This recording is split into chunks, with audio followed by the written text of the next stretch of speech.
Mesdames et messieurs, faisons un tour dans les rayons bacs de la capitale pour les quelques parutions. Dès ce jeudi 5 juin 2025, la revue de presse c'est parti. Élection de la RDC au Conseil de sécurité de l'ONU, Denis Mukwege appelle les autorités congolaises de faire avancer la mise en œuvre de la justice transitionnelle, rapporte le site d'information générale Pifo.net.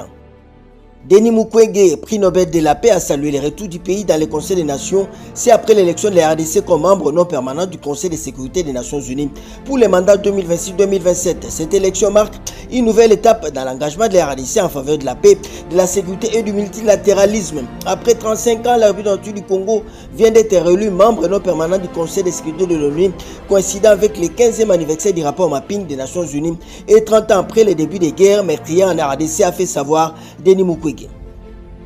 Dans le même chapitre, double victoire de la RDC à l'ONU, saltant pour le Rwanda et ses supplétifs congolais à la une du quotidien Information Générale Le Phare. Pour notre confrère, les lignes sont en train de bouger sur la scène internationale. Elles bougent parfois de manière radicale et a été longtemps désabusées par les maçons du régime sanguinaire rwandais, piloté par les derniers tyrans de l'Afrique Paul Kagame, qui s'est servi durant des décennies du génocide pour commettre des massacres et tueries d'extrême ampleur. La communauté internationale a enfin su la vérité sur ce qui se passe dans la région des Grands Lacs africains. Du coup, elle affiche sa détermination à changer les choses, réparer les dégâts causés et promouvoir un environnement propice au développement des pays et du bien-être des populations. Kinshasa, la spirale des braquages met au défi l'autorité de l'État à la une du tabloïd Info 27 ans.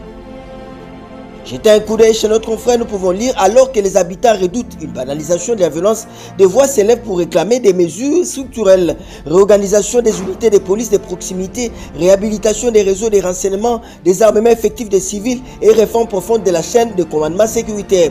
Il faut tuer les mâles dans l'œuf avant qu'il ne soit trop tard, avertit un cadre de l'hôtel de ville de Kinshasa qui déplore un relâchement institutionnel préoccupant dans une ville où la rumeur court plus vite que l'enquête. Chaque nouveau braquage entame un peu plus la crédibilité des pouvoirs publics, conclut Info 27.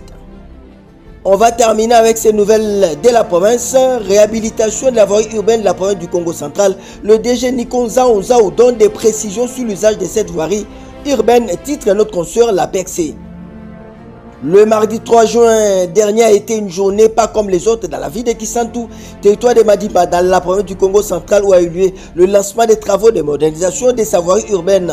À la manœuvre, poursuit la PECC, le gouverneur de province Grace Bilolo, en présence du DG de l'agence congolaise des grands travaux ACGT, Nikon Zao, de l'administrateur du territoire de Madimba et des différentes autres personnalités impliquées dans cet ouvrage. Juste après les mots de bienvenue prononcés par l'administrateur du territoire de Madimba, Nestor Sosa, le DG de l'ACGT a pris la parole en langue vernacular afin de situer cet événement dans son contexte significatif avant d'indiquer que le but poursuivi par cet investissement consenti par le gouvernement de la République est de rendre cette voirie carrossable pour une longue période, d'où le choix de bétonnage pour le numéro 1 de la CGT, maître d'ouvrage délégué du ministère des Infrastructures et Travaux Publics. Ça n'est donc fini pour cette revue de presse. Prenons rendez-vous pour demain, tous derrière nos phares d'essai. Bendele Koyate Congolais, Téléma.